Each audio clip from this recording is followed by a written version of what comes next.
Welcome to the wedding series. If you've seen the last show, we have wedding vendors in the hot seat like Scott over here, and we ask some tough questions and hopefully they'll survive through it because they're used to being behind the scenes like me. I'm used to being behind the camera. And we normally don't do too well on camera, so we'll see how this goes. So why don't you introduce yourself, Scott? Tell me a little bit about yourself. Well, my name is Scott Lortz. I am the owner of Weddings and Wellness. Basically, in my business, I am a holistic wedding officiant who not only is desire to create wonderful memories for every ceremony I have and to make great friendships with couples, but I also am able to help them mentally, emotionally, spiritually, and physically get to that day, have a great experience, and then stay married as long as they want to from beyond. So what does weddings and wellness normally entail? Tell me about that. So essentially, as a wedding officiant, I get with the couple, I learn all about my couple. So you could ask me a couple's name, I know their story, I know how they met, I know how they fell in love, I know how they got engaged. So I create that bond right there so they feel safe and vulnerable, because when we're getting married, you're in this space with someone and you need to feel safe and vulnerable, essentially, because it's such an important moment and it's scary. It really is. It's not scary you're marrying someone, but you have 150 people watching you and you're in front of, it's not something we're used to. It's intimate. So I want to give them that basis to have that and then go beyond it. It's not just a script. It's an experience. It's a journey. They get to, even in my ceremonies, there's a little bit of we don't call it meditation, but they're doing a visualization. So they are actually seeing these things happen that I'm saying, and then, then they open their eyes and boom, we start, so they're grounded. We have all that sense of just being present in their ceremonies. So as we go through that, I am more than just that officiant. I'm their friend. I'm their emotional and storyteller influencer, really, because their friends are there. They're not just spectators of a wedding. They're co-authors of a love story. So when your friends come from all over different countries, all over the state, all over our own country, some people have never met each other. I don't want them to sit in the back and just wait for cocktail hour. I want them to be on the journey. I want them to follow a story. I want them to feel that anticipation of when you first meet someone, that feels like, and their engagement story and that love. And I think when you bring this synergy together, you have the energy from the couple, the energy from the officiant, the energy from their friends and family, and this is just an amazing start to this great day for them. So it's not just about the couple, it's about bringing that crowd along for the journey as well. Absolutely. So tell me about the wellness part of what you do. So many moons back, I was always interested in the wellness part of our society, but not necessarily the Western part, actually the Eastern part, I guess. So energy and meditation, yoga. I got about, 18 years ago, I became a Reiki master. Oh, wow.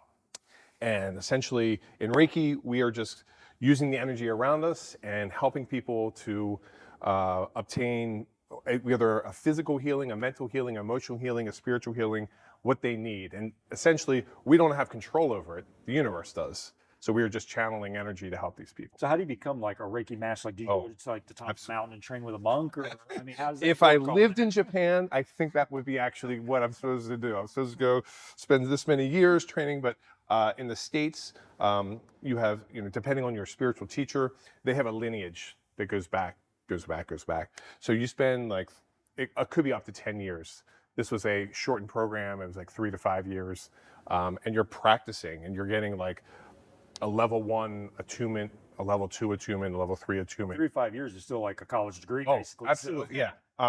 It's instead of going to college and it's a strict program, although there is a program, you are self-studying. You're doing the meditation. So it's almost like an accelerated PhD almost. There you go. So once there was a group of us that all became Reiki masters, and we decided that one of the best ways we could use our resources is to go into hospitals and volunteer. And the nurses felt that we should all become ordained. It would make this, again, this is 18 years ago. these types of things were still, no one knew about them, essentially. So to be more comfortable, we all became ordained. So that is how I actually became a reverend, through something that has nothing to do with weddings.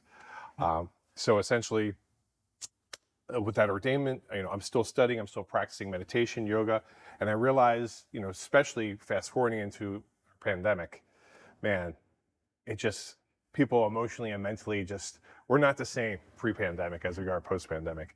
Couples aren't, children aren't, and there just is a need for balance. That's the best way to do it, mentally and emotionally balance.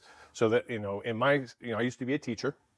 I taught children, and I actually, I was able to teach kids yoga and meditation. I was a music teacher, and these are things that the Olympians were using back in the 70s and the 80s, these mind tricks to lift more. So do you actually play musical Oh instruments? yeah, I grew up playing the trombone, but as in college you learn every instrument. So I actually used to play the saxophone. no way. For many years. I got very good at it, and then I just dropped it. I want to pick up another one though one day soon. I'm trying to learn guitar right now, but Gotcha. I'm not very good at it. Well, once you have the basics, I think you could probably pick it up again. But when I played the saxophone, I actually played in a marching band. Yes, I'm a band geek.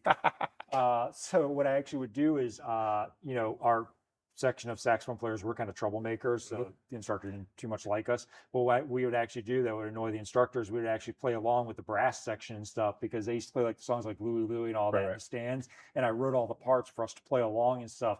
And the brass section, they loved us and stuff, so they'd always play along. And we sounded good with them, Yeah.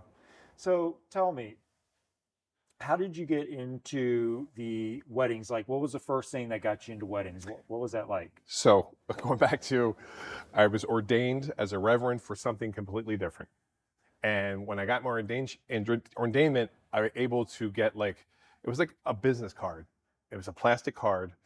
It said, the Church of Universal Life Church, and it said Reverend Scott, and I always call myself the Rev. Was that actually a real church? A real church. It's out of California, yeah. Oh, okay. And it's one of the. I mean, it is I guess an online kind of church, but a lot of people don't even use it anymore because there's other things that it's become so popular. I didn't know if you just made up I'll just say I'm a reverend here. Yeah.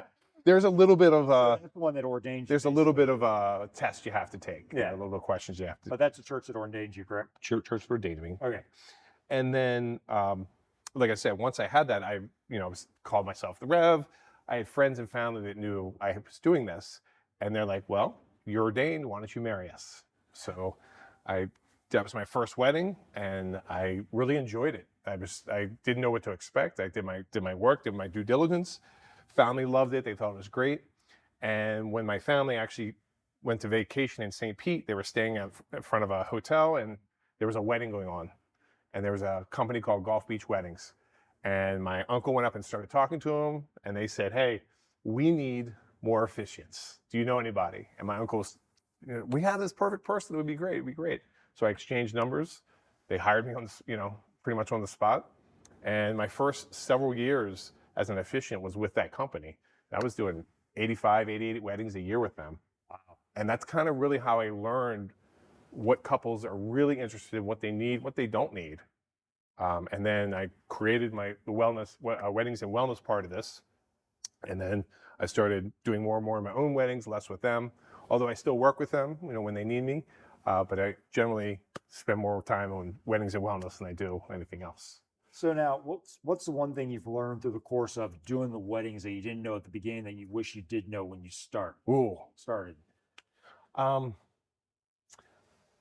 When people come to majority of people, when they're coming to weddings and wedding ceremonies, they don't have any expectation.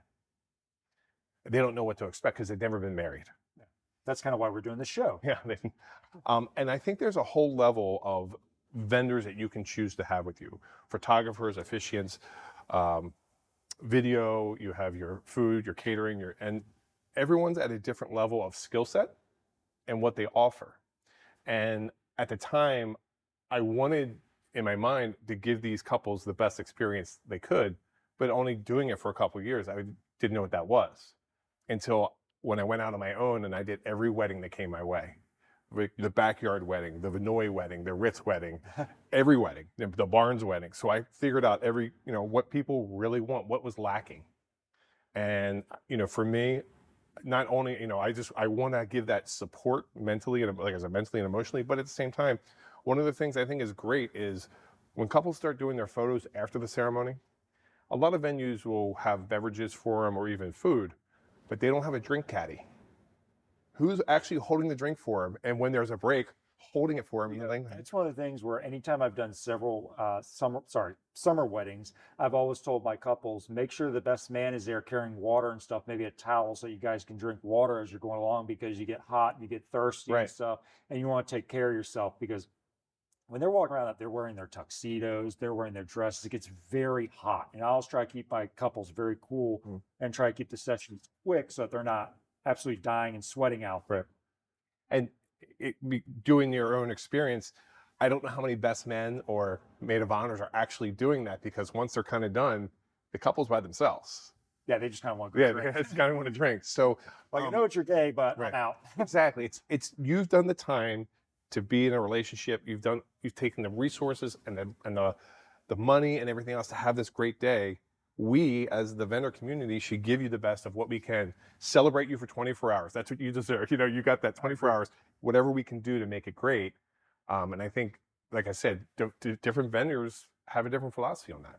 I'm just one who's like, I think these things should be there, and I'm going to do my best to support that couple. And that's something that bartending companies can offer too, is a drink caddy for the couple, It's a great idea. because it's very short. It's just a Right. short amount of time, and it makes a world of difference. They don't necessarily have to carry around like alcoholic drinks, but they can carry water for them, Sure. offer water, carry a little cooler with stuff in there, so pre-made drinks or whatever. So, but anyways, so tell me, do a lot of couples book both the weddings part and the wellness part with you? So it's interesting. A lot of couples, when they're doing the wellness part, majority of what I do is premarital and marital counseling. But I also have a program for brides and grooms that are just have busy lives or high anxiety, and they're getting closer and closer to the day, and they're just not connecting, not just as a couple, but just as an individual. I want a program that allows you, as you get closer and closer, to feel stronger and stronger about your day, about your connection, so you can enjoy it. You've done the work, now enjoy it. And then I actually have a program for, someone just called me 3 months ago. They saw things on the Instagram, and he's like, you talked about people asking you questions at wedding about relationships. And one of the videos I did was about, someone wanted to know how to find the right person. This person called me and was like, how do I do that? Do you have something that can help me? I spent 12 weeks with this guy. And it's the most interesting thing is we didn't spend a lot of time trying to find the perfect person. He just needed to find confidence and passion about everything he did. And once he did that, he started attracting. So now you're almost like a dating consultant. Yeah, a little bit of a hitch kind of thing.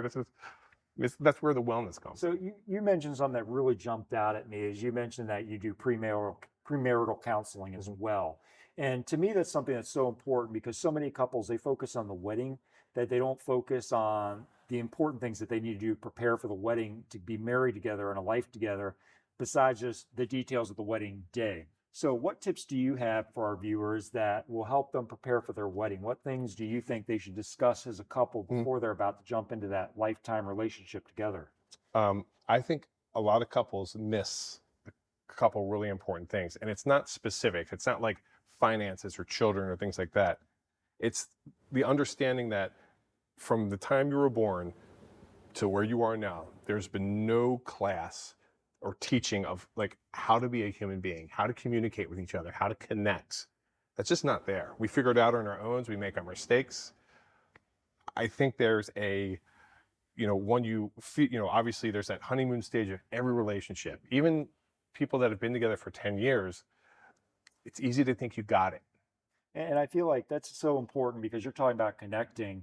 And I feel like in the day and age that we're in, it's harder for people to connect, because we've gotten away from that in-person connections, and we're searching for love in dating apps and Facebook and social media. And we spend more time working and on our phones, and we've lost that connection and that human interaction. Yeah, absolutely. That's what I was saying after the COVID stuff. We're all like in our phones and stuff. And it's interesting. And you could probably our people listening to this right now, you might have a one of you comes home from work and that one person wants to talk about their day, another person doesn't. That's not good or bad, but they don't know how to get to the next level of that. Not everyone can come home and just decompress like that. Sometimes they need time. And if you understand that person needs time, you can connect 30 minutes later instead of being a little upset with each other. It's about respecting and understanding the other person's point of view as well. Right. You know, I read this great book a while back. I can't remember the name of it offhand, but it was giving an example about, you know, about how to manage our stress and everything. And it was talking about how, you know, it gave an example of this woman coming home, and she's home all day, and the husband comes home and she has to cook for him. He just puts his feet up, and she's thinking, oh, I got to do all this work. She's stressing herself out. She's been working at home all day, and he's just sitting there watching TV.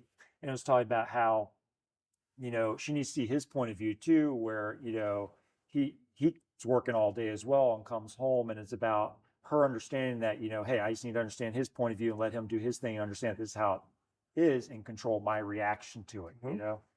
There's a lot of truth to that.